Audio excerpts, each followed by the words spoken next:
Bonjour encore à nouveau, nous nous retrouvons pour une petite catéchèse. Et en ce temps de Pâques, nous avons énormément de chance, surtout dans la méditation de la parole de Dieu, qui provoque en nous justement une réflexion sur notre vie chrétienne, sur notre foi chrétienne, mais aussi sur notre manière de prier.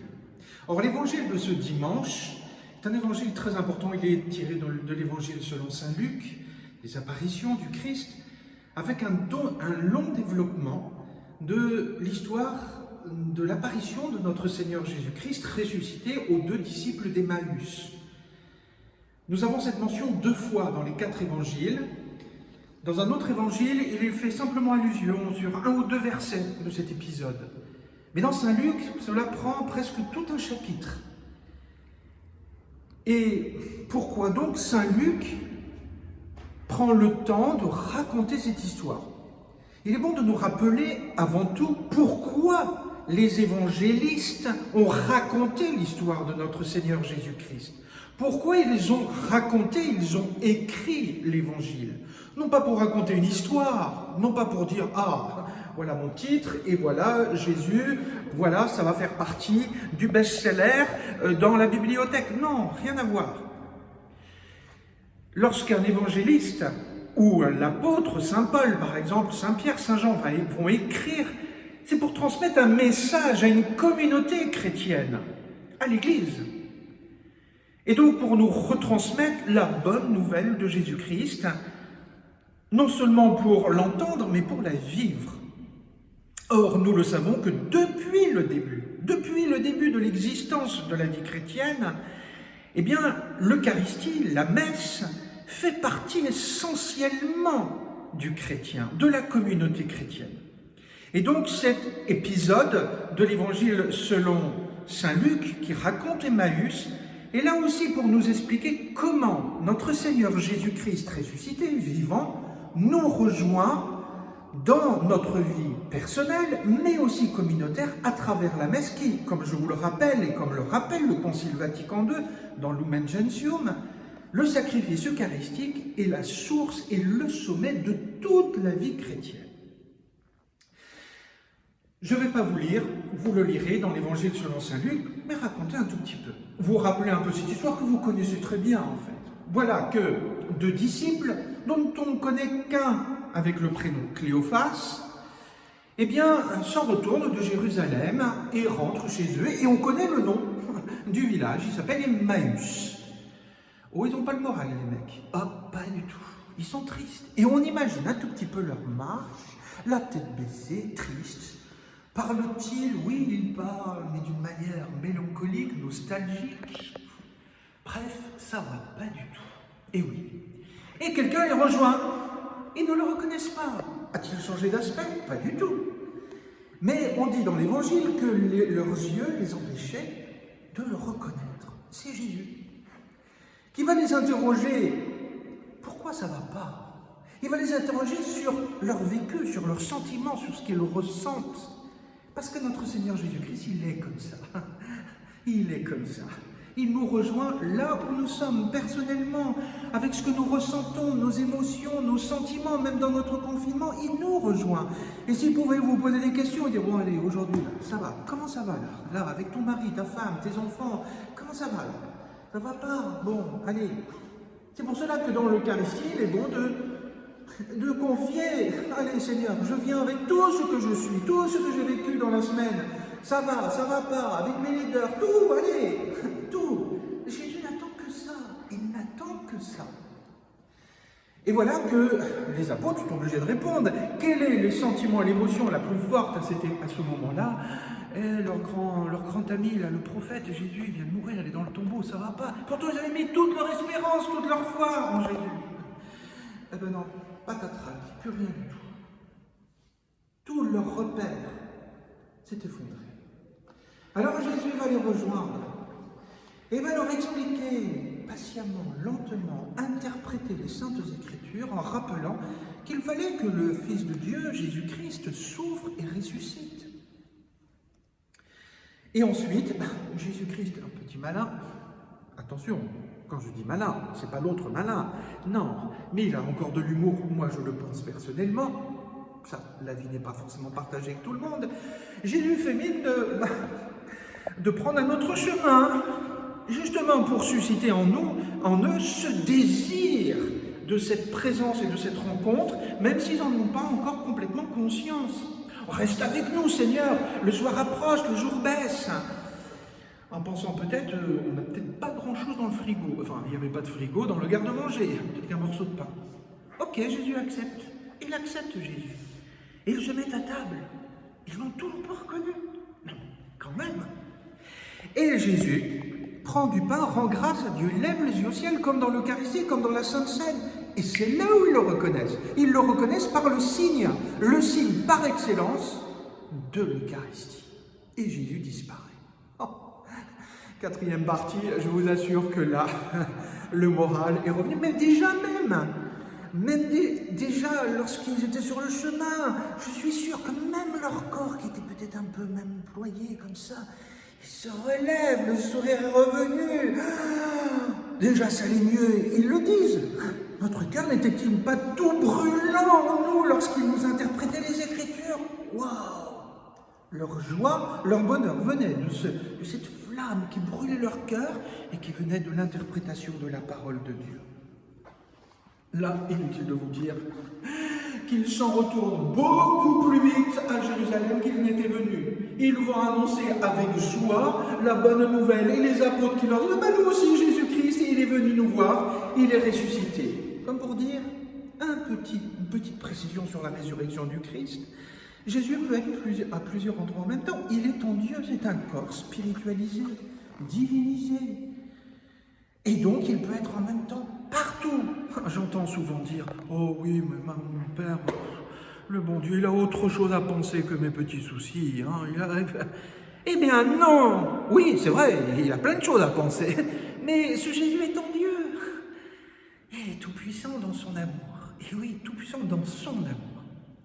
Alors, puisque je viens de vous raconter à ma manière, peut-être pas très exact au point de vue exégétique, j'espère que les grands théologiens et grands docteurs de la théologie n'ont pas trop écouté, parce que peut-être qu'il y a des petites précisions pas très correctes, mais peu importe. Moi, j'ai envie de vous faire vivre non seulement mon amour, ma passion pour Jésus, et surtout dans l'Eucharistie. Qu'est-ce qui se passe dans l'Eucharistie? En fait, il y a 4 grandes parties dans l'Eucharistie, par rapport justement à cette histoire. L'Eucharistie, la première partie, une petite partie, mais très importante, l'accueil. C'est vrai, il y en a certains qui viennent régulièrement à la messe, par devoir. Bah oui, je fais mon devoir dominical, je vais à la messe. Oh, ce matin, pas très moral, pas très envie. Mais je dois y aller, ou alors, les catéchistes ont demandé d'y aller, alors on y va, alors on envoie les enfants, peut-être sans les parents.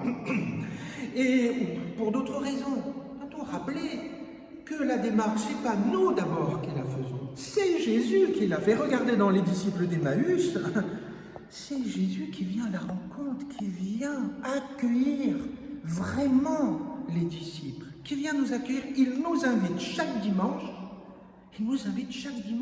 le jour du Seigneur, à partager ce moment extraordinaire avec lui. Alors répondons à son invitation, qui est aussi un devoir. Car lorsqu'on aime, on se doit, évidemment, on se doit quand on aime. Sinon, l'amour est pur sentiment qui va, qui vient, et qui n'a pratiquement pas de consistance. Nous avons besoin d'accomplir le bien, le devoir. Ça, c'est l'accueil. Et qu'est-ce qui se passe à l'accueil? Eh bien, le prêtre, au nom de Jésus, arrive, et la communauté est rassemblée déjà au nom de Jésus, car le Christ est déjà présent. Là, pas pour l'instant. Ça va venir. Gardons espoir. Au nom du Père et du Fils et du Saint-Esprit, le Seigneur soit avec vous. Et vous répondez quoi là? Et avec votre esprit. Et oui, c'est le Seigneur qui est avec vous. Oui. Alors c'est vrai que ces paroles, tout le monde les connaît, même ceux qui ne sont pas pratiquants. Mais faisons bien attention à ces paroles. Et puis, toujours dans l'accueil, on se reconnaît pécheur quand même. Hein, on n'est pas toujours très digne de la présence du Christ. Toute la semaine, Seigneur, voilà, je sais que tu es miséricordieux, je te demande pardon. Et parfois le Gloria, voilà tout l'accueil. Ensuite, la deuxième partie, c'est par rapport à la parole de Dieu. Jésus-Christ vient nous transmettre sa parole dans l'interprétation. Oh, c'est sûr, on peut lire la Bible chez soi, et il faut lire la Bible chez soi, bien sûr, et je vous y invite. Mais en Église, nous la lisons dans l'interprétation du Christ. Dans l'interprétation du Christ. On demande au Seigneur de nous interpréter la parole de Dieu en Église, car c'est en Église que Jésus veut venir. Car je vous rappelle que les vérités sont retransmises par ce texte écrit, mais pas uniquement. Il y a 3 manières de retransmettre la vérité du Christ, la bonne nouvelle. Les écrits, la tradition avec un grand T, c'est-à-dire de génération en génération, depuis les apôtres, on retransmet.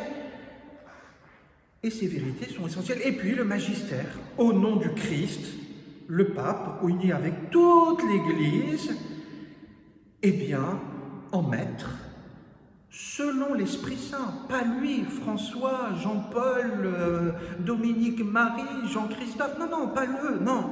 Au nom du Christ, ils accomplissent la transmission de la vérité, de l'interprétation biblique. On n'interprète pas la Bible n'importe comment, selon l'Esprit Saint et avec une clé d'interprétation très importante que nous donne cet évangile selon saint Luc. Toute la Bible, que ce soit l'Ancien Testament, le Nouveau Testament, il faut toujours avoir à l'esprit que nous devons toujours le lire dans la lumière de Jésus-Christ, Fils de Dieu, mort et ressuscité. C'est la seule lumière qui peut éclairer notre intelligence et notre compréhension de la Bible.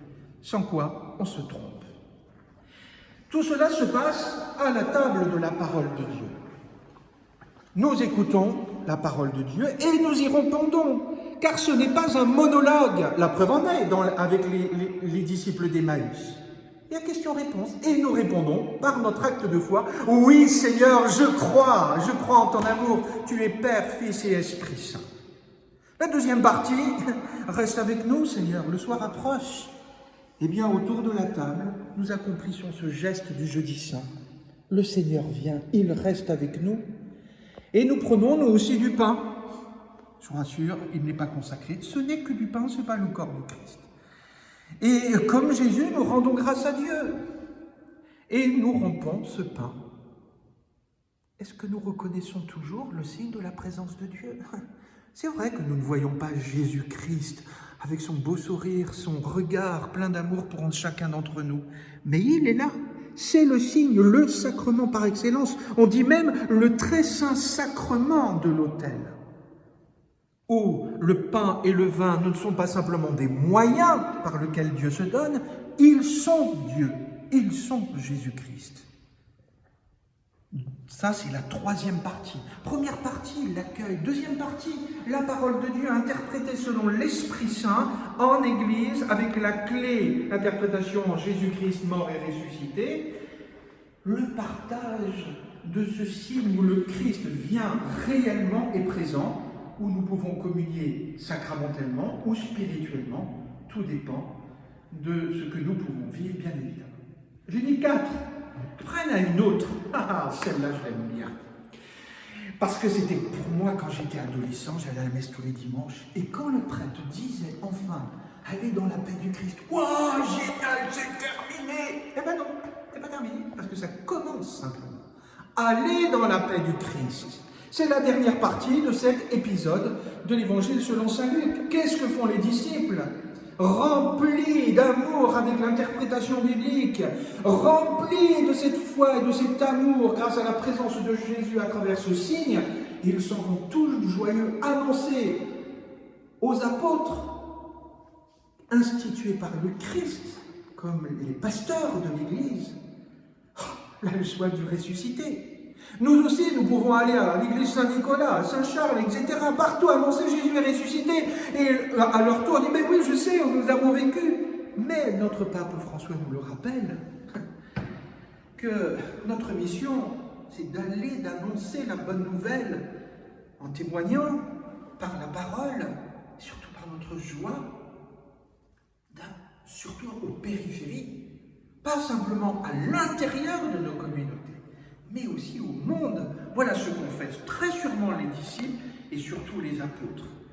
Alors vous voyez qu'à travers cet épisode de l'Évangile selon saint Luc, eh bien nous pouvons mieux comprendre l'intention première des tout premiers chrétiens, car saint Luc, qui n'a pas vu Jésus, a pris témoignage de tous les apôtres, on pense même de la Vierge Marie, donc de la première communauté des apôtres, dans l'intention de l'Eucharistie. Je sais ce que vous attendez. Mais 4 questions. Ma première question, elle est la suivante. Quel est l'évangile, en dehors de l'évangile selon saint Luc, qui rapporte d'une manière très résumée cet épisode? Ma deuxième question, elle est la suivante. Combien y a-t-il de parties dans la messe qu'on peut retrouver dans cet évangile selon saint Luc? La troisième question, très importante, quelle est la clé sûre de l'interprétation de la Bible, que ce soit du Nouveau ou de l'Ancien Testament? Et ma quatrième question bonus, et cela plaira surtout aux Français, l'abbé Pierre a fondé Emmaüs, justement. Emmaüs qui continue pour aider les pauvres. Pourquoi l'abbé Pierre a-t-il appelé sa fondation Emmaüs? C'est assez facile si vous lisez l'Évangile. Je vous bénis, je vous aime et surtout, priez pour moi.